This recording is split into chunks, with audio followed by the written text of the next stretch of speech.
Bendiciones en Cristo, espero que estén muy bien. Con ustedes Winston Medina, y el día de hoy vamos a hacer un análisis sintáctico de Santiago 1.2 y el título de este análisis se va a llamar Actitud frente a las pruebas. Sabemos que los cristianos atravesamos diferentes pruebas, muchas pruebas, y hay un consejo por parte de Santiago sobre qué hacer frente a estas pruebas. Vamos a analizar el texto, vamos a ver lo que dice Reina Valera y luego vamos a tratar de hacer una exégesis lo más profunda posible del texto griego, aunque pretendo no ser muy largo con este video. Aquí tenemos el texto en griego y en español arriba como lo traduce Reina Valera del 60. Hermanos míos, tened por sumo gozo cuando os halléis en diversas pruebas.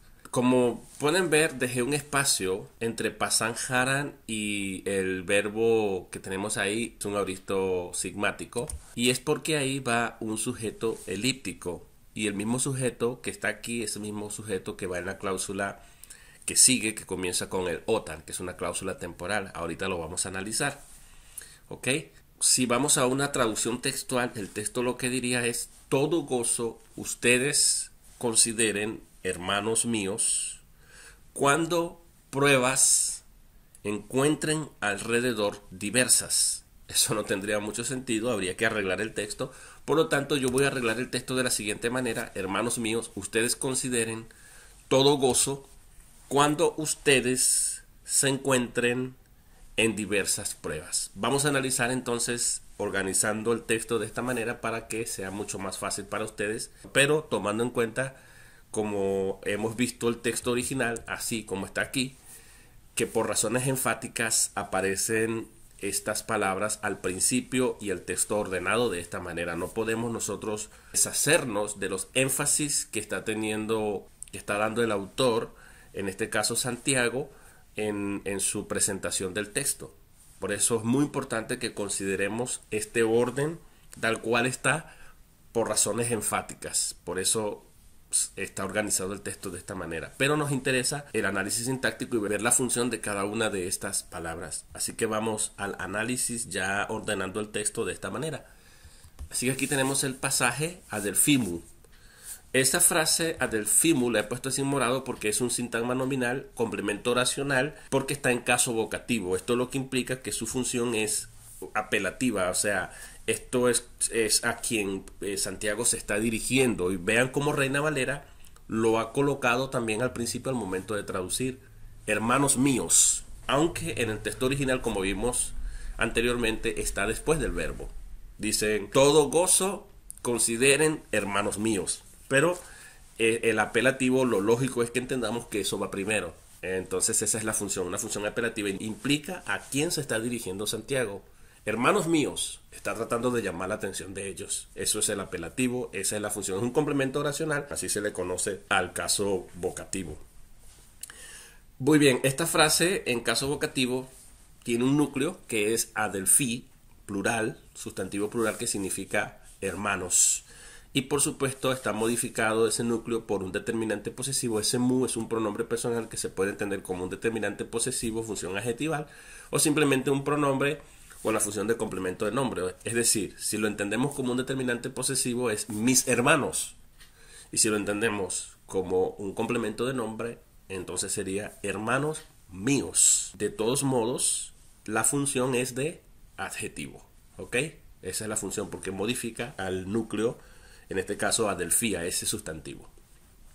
Habiendo analizado esta frase vocativa apelativa, nos vamos al análisis de la oración. Y aquí tenemos el verbo. Lo primero que hacemos es buscar el verbo, y ahí tenemos el verbo yísase. Nos permite dividir la oración en sus dos constituyentes, sujeto y predicado. Y ya sabemos que el sujeto es imis, lo hemos provisto porque es un sujeto elíptico omitido.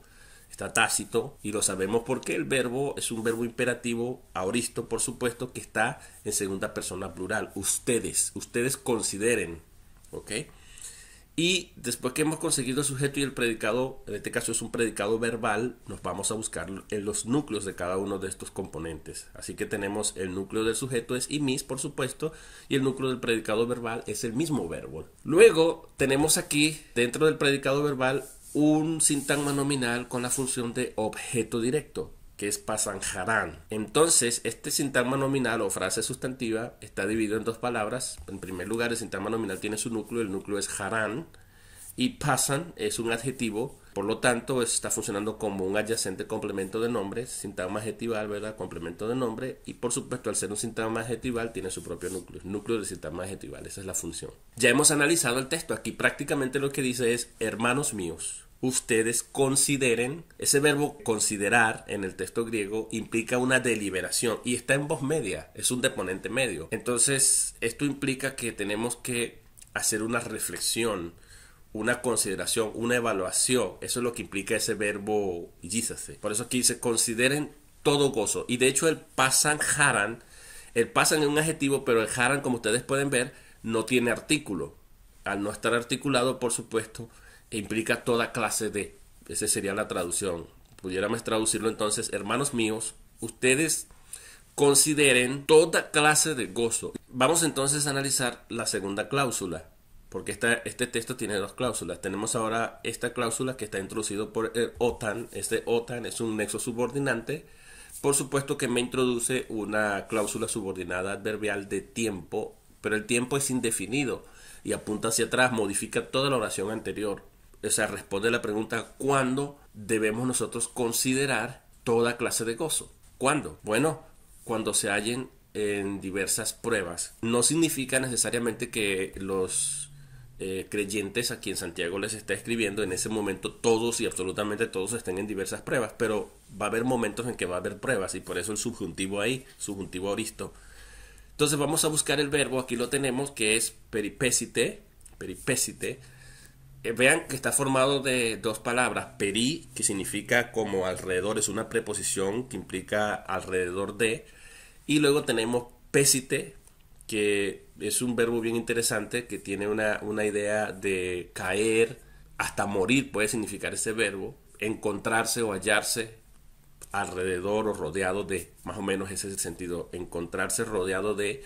Hay varios significados, ahorita vamos a ver dos léxicos para definir mejor este verbo, ¿ok? Pero vean la etimología, está compuesta de una preposición que significa todo alrededor y el verbo en este caso, que es caer o encontrarse o hallarse en, etcétera, ¿ok? Entonces, cuando ustedes hallen, una vez que hemos encontrado el verbo, dividimos la oración en sus dos constituyentes, sujeto y predicado. De nuevo, el mismo sujeto de la cláusula principal es el mismo sujeto elíptico aquí, porque el verbo peripésite está en segunda persona plural, y ese es imis. Tenemos entonces que igualmente es un predicado verbal. Buscamos los núcleos. Aquí tenemos el núcleo del sujeto, que es imis, y el núcleo del predicado verbal es peripésite.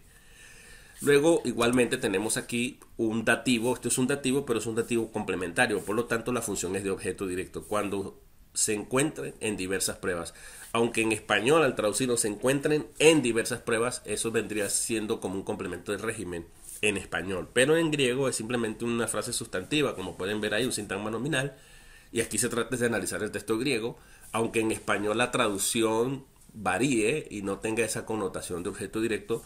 Estamos evaluando el texto griego, estamos analizando ese texto griego, y en el texto griego, por supuesto, es un sintagma nominal de objeto directo, así que el dativo es complementario. Vamos a analizar aquí el núcleo de ese sintagma nominal es pirasmis, y luego tenemos que aquí tenemos un adjetivo, sintagma adjetival, complemento de nombre, adyacente complemento de nombre, que también es núcleo de ese sintagma adjetival, modificándome a pirasmis. Ya tenemos el análisis prácticamente hecho, no hay más nada que buscar aquí. Lo que sí es importante comprender es que toda esta cláusula, cuando ustedes se encuentren, porque el verbo, repito, es un verbo subjuntivo aoristo, un verbo aoristo activo subjuntivo, implica algo que es probable, que es posible, una posibilidad de que uno pueda encontrarse rodeado de diversas pruebas. Esa es la idea, estar rodeado de diversas pruebas. La actitud que nosotros debemos tener frente a diversas pruebas está indefinida también. ¿Cuántas pruebas? No sé, muchas pruebas, diversas pruebas, múltiples pruebas. Cuando se encuentren rodeadas de ellas, todo alrededor es pruebas, entonces ustedes consideren todo gozo. Todo gozo. Eso es lo que Santiago está diciendo aquí, y es la actitud frente a las pruebas. ¿Cuáles pruebas estás teniendo tú? ¿Cuáles dificultades estás atravesando tú? ¿Todo alrededor parece problemas? Bueno, Santiago dice, considera toda clase de gozo, o considera todo gozo. Entonces nosotros tenemos que tener esa actitud. Gozo no significa necesariamente alegría, gozo implica fortaleza, sentirse fortalecido, porque como dijo Pablo, las vicisitudes de este siglo no son nada comparadas a la gloria venidera. Cuando comparamos la eternidad frente a lo temporal, frente a las vicisitudes y las dificultades que atravesamos en este mundo, son absolutamente pequeñeces, no son nada en comparación a la gloria que acumulamos cuando nos encontramos en distintas pruebas, y más si esas pruebas tienen que ver con vituperios, porque Cristo también dijo que nos gocemos cuando nos encontremos, cuando seamos vituperados. ¿Ok? Bueno, hermanos, vamos a ver cómo quedaría la traducción. Consideren toda clase de gozo cuando se encuentren rodeados de diversas pruebas.